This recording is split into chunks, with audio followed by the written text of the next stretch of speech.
Hello students, आप सभी का स्वागत है आपके अपने YouTube channel A to Z NCERT facts में।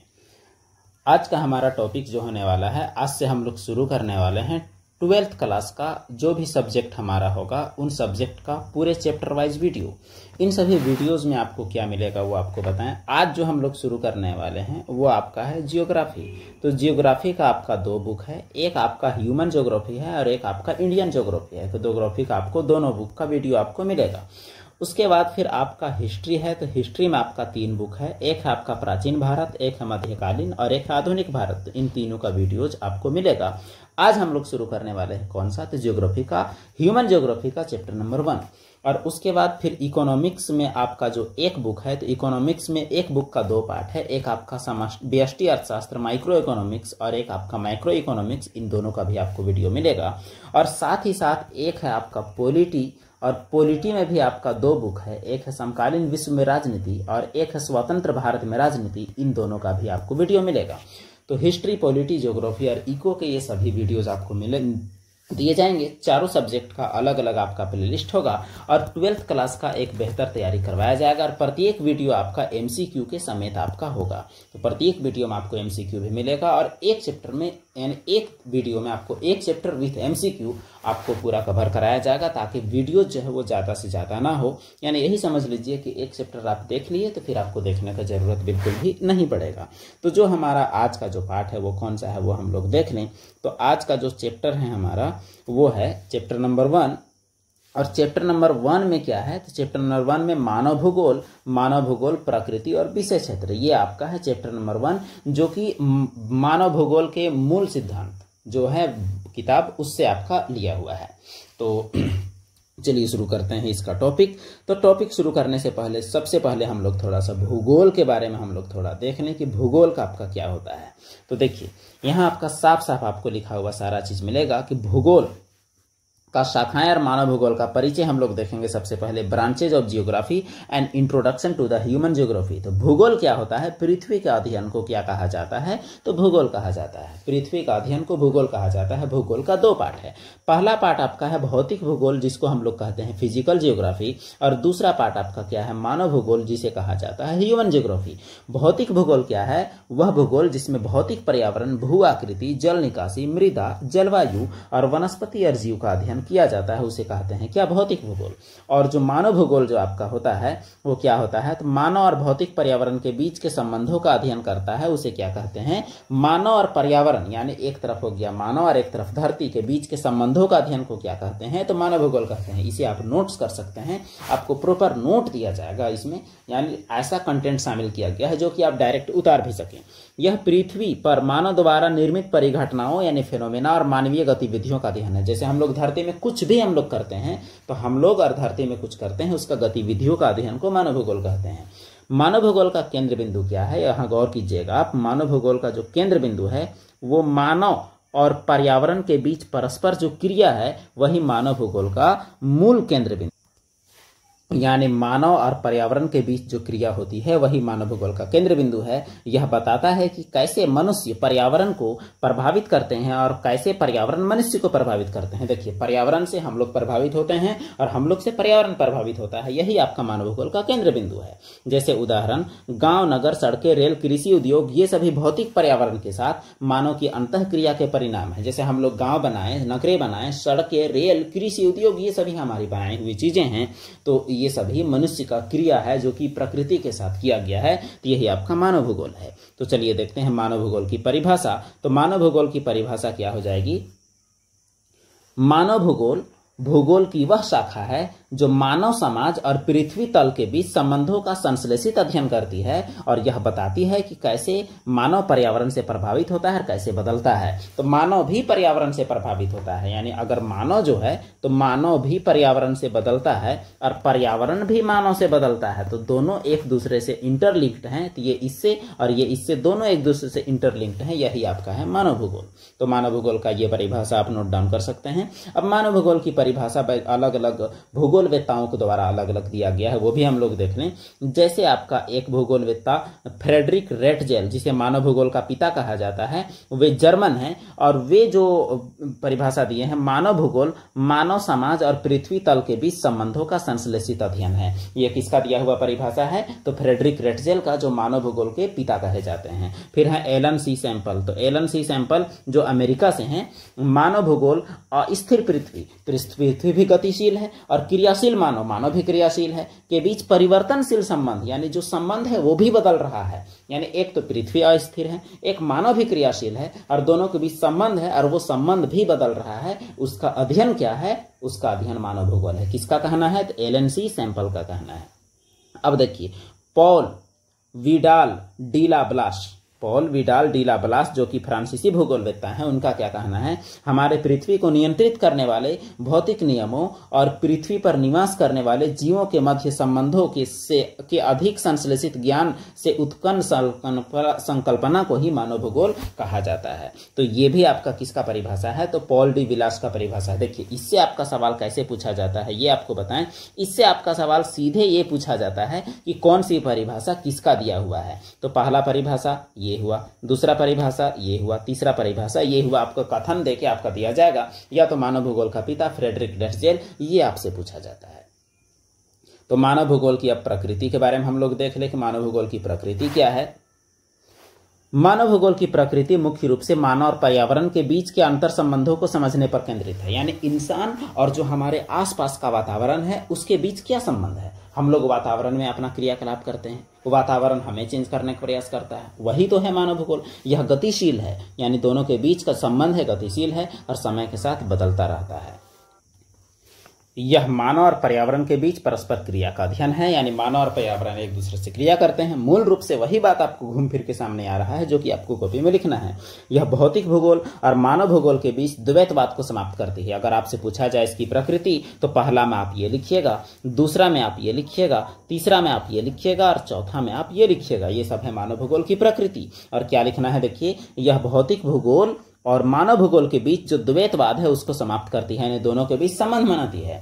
यह एक अंतःविषयक विषय है जो अन्य सामाजिक विज्ञानों से जुड़ा है। मानव भूगोल एक ऐसा विषय है जो कि बहुत सारे सामाजिक विज्ञान से जुड़ा है, इतिहास से, सैन्य भूगोल से, सामाजिक भूगोल से, जनसंख्या भूगोल से, बहुत सारे भूगोल से जुड़ा हुआ है। कौन सा भूगोल? तो मानव भूगोल। ये आपको याद रखना है। तो मानव भूगोल का प्रकृति में आपको क्या क्या चीज लिखना है? तो प्रकृति में आप इन सभी चीजों को नोट डाउन कर सकते हैं, जो कि आपके एग्जाम के लिए काफी हेल्पफुल साबित होगा।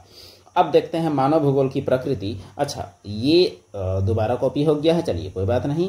अब एक अगला टॉपिक है मानव का प्राकृतिकरण। ये बहुत जरूरी टॉपिक है, आपका एनसीईआरटी बुक से डायरेक्ट कवर्ड है ये सभी टॉपिक। अब मानव का प्राकृतिकरण का क्या मतलब है ये हम लोग देखते हैं थोड़ा, कि इसका आखिर क्या मीनिंग हो सकता है। देखिए, मानव का प्राकृतिकरण का एक सादा मतलब है कि इंसान प्राकृतिक कैसे होता है, यानी इंसान प्रकृति से कैसे ढलता है।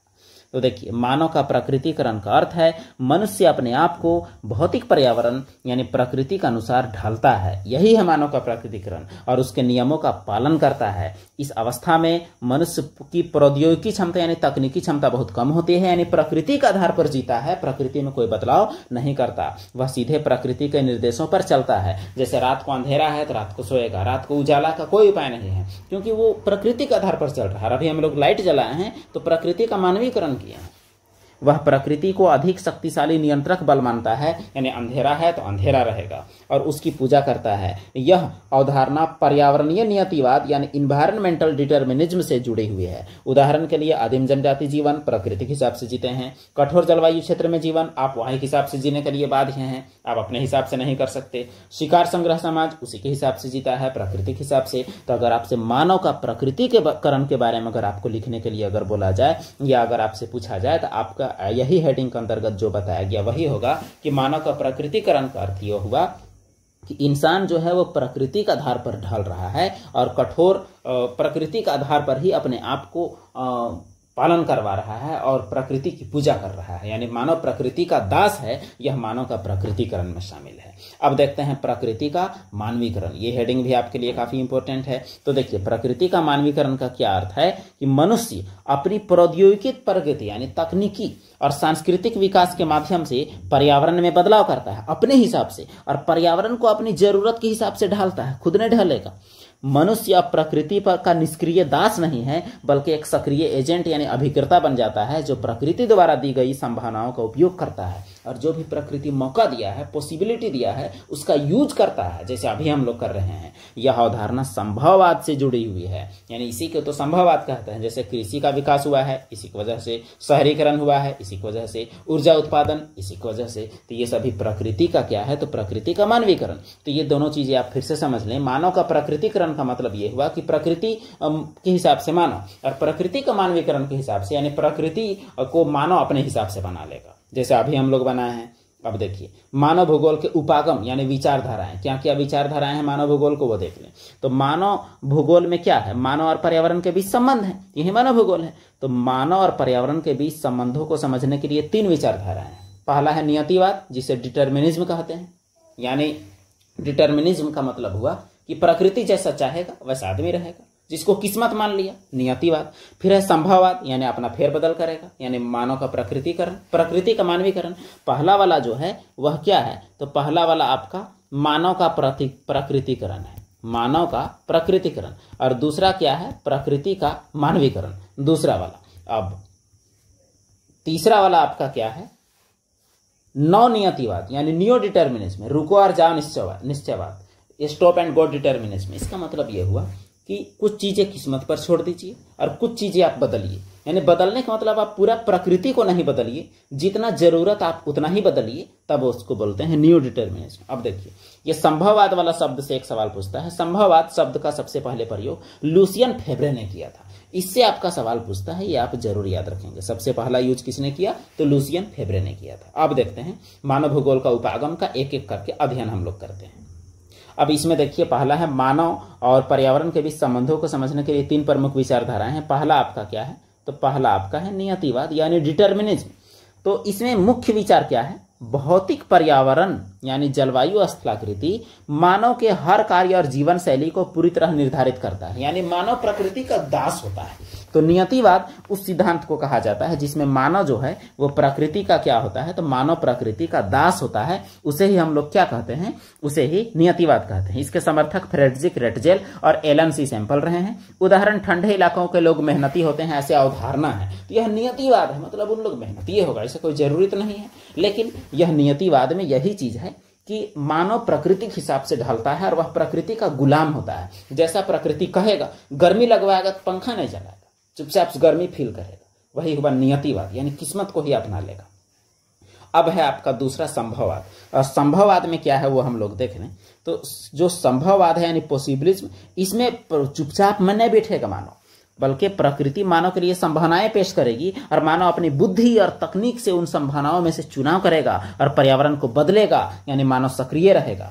इसका समर्थक पॉल विडाल डी ब्लास और लुसियन फेब्रे, यह पॉसिबिलिज्म के समर्थक। रेगिस्तान में नहर बनाकर आदमी पटवन कर रहा है, पॉसिबिलिज्म है।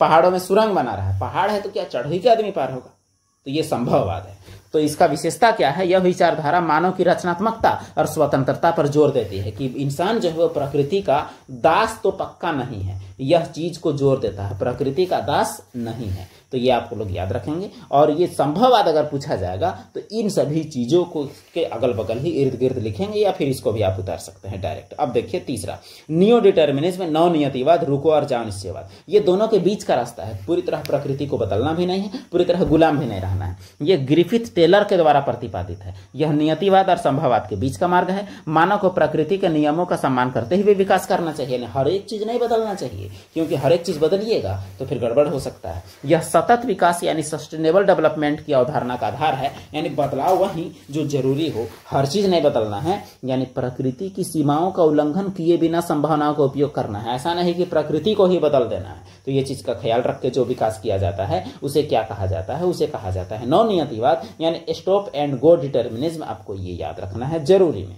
तो ये हुआ हम लोग का मानव भूगोल के उपागम।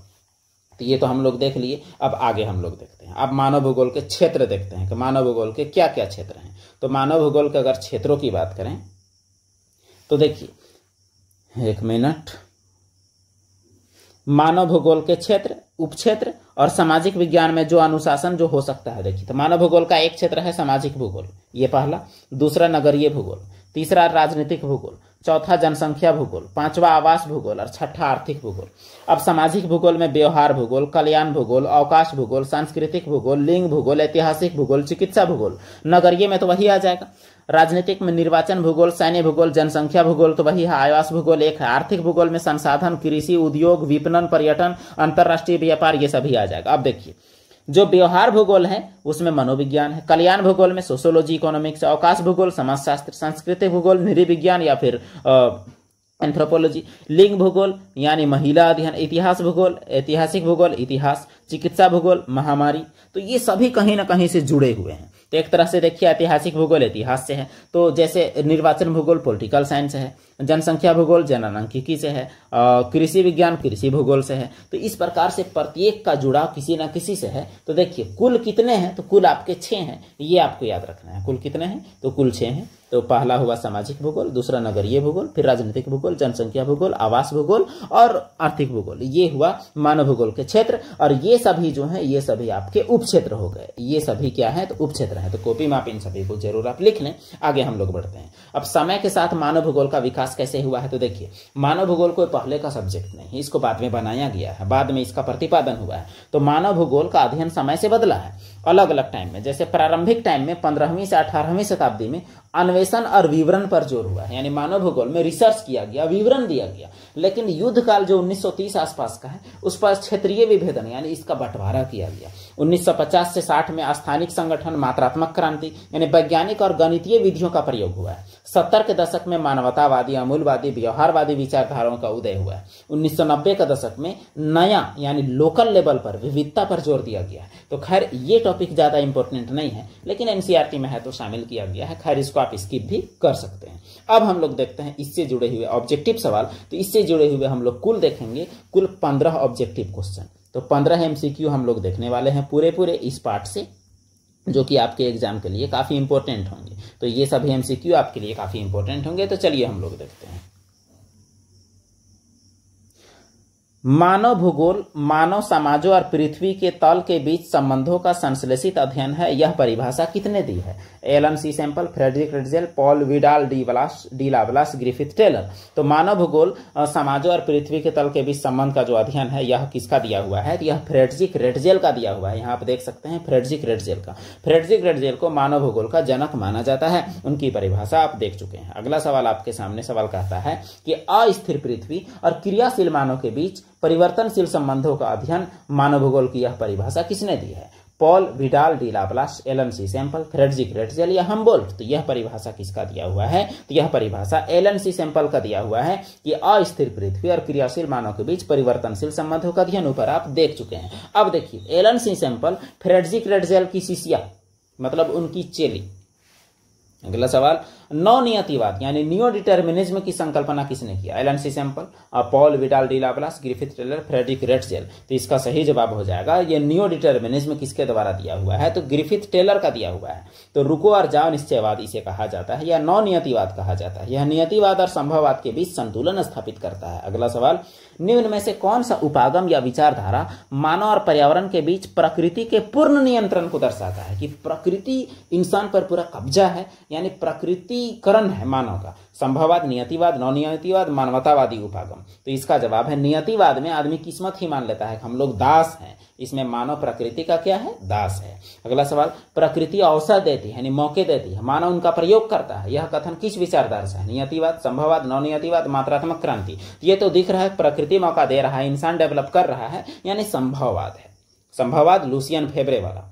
निम्न में से कौन सा मानव भूगोल का उपक्षेत्र नहीं है? जनसंख्या भूगोल, चिकित्सा भूगोल, समुद्र विज्ञान, संसाधन भूगोल। तो मानव भूगोल का उपक्षेत्र कौन सा नहीं है? तो देखिए, समुद्र विज्ञान तो ऊपर हम लोग देखे नहीं थे कहीं, यानी इसका जवाब क्या हो जाएगा? तो जवाब हो जाएगा आपका समुद्र विज्ञान। अगला सवाल है, अच्छा ये तो हम लोग को। अगला सवाल, मानव भूगोल की एक शाखा कौन नहीं है? राजनीतिक भूगोल, आर्थिक भूगोल, जलवायु भूगोल या आवास भूगोल? तो इसका सही जवाब आपका क्या हो जाएगा? तो जलवायु विज्ञान इसका नहीं है, यानी मानव भूगोल की एक शाखा नहीं है। कौन सा? जलवायु विज्ञान। तो जलवायु विज्ञान भौतिक भूगोल का हिस्सा है, यह मानव भूगोल का हिस्सा नहीं है। आप ऊपर देखें, भूगोल का दो हिस्सा, एक भौतिक भूगोल और एक मानव भूगोल। अगला सवाल, रुको और जाओ नियतिवाद का दूसरा नाम क्या है? नियतिवाद, संभववाद, नवनियतिवाद, व्यवहारवादी उपागम। तो सही जवाब हो जाएगा नवनियतिवाद, यानी new determinism, stop and go determinism जो है वो आपका क्या है? वो रुको और जाओ नियतिवाद का दूसरा नाम है। अगला सवाल, निम्न में से किस दशक में मात्रात्मक क्रांति रिवॉल्यूशन भारत में भूगोल में लोकप्रिय हुए? 30 का दशक, 50 से 60, 70 या 90? यानी भूगोल में जो भूगोल का विकास जो हुआ उसमें से क्वांटिटेटिव रिवॉल्यूशन, यानी जब वैज्ञानिक पद्धतियों का जोर दिया जाने लगा, वो कब से हुआ है? तो वो है 1950 से 60 के दशक में वो जोर हुआ है। अगला सवाल, कौन सा मानव भूगोल का उप क्षेत्र है जो समाज के कल्याण से संबंधित है? व्यवहारवादी, अमूलवादी, मानवतावादी या कल्याणपरक या राजनीतिक भूगोल? तो समाज के कल्याण से संबंधित कौन है? तो वो आपका है मानवतावादी या कल्याणपरक भूगोल, जो 1970 के दशक में जोर दिया गया इस पर। अगला सवाल है, आदिम मानव समाज प्रकृति की प्रबल शक्तियों के बीच परस्पर क्रिया को क्या कहते हैं?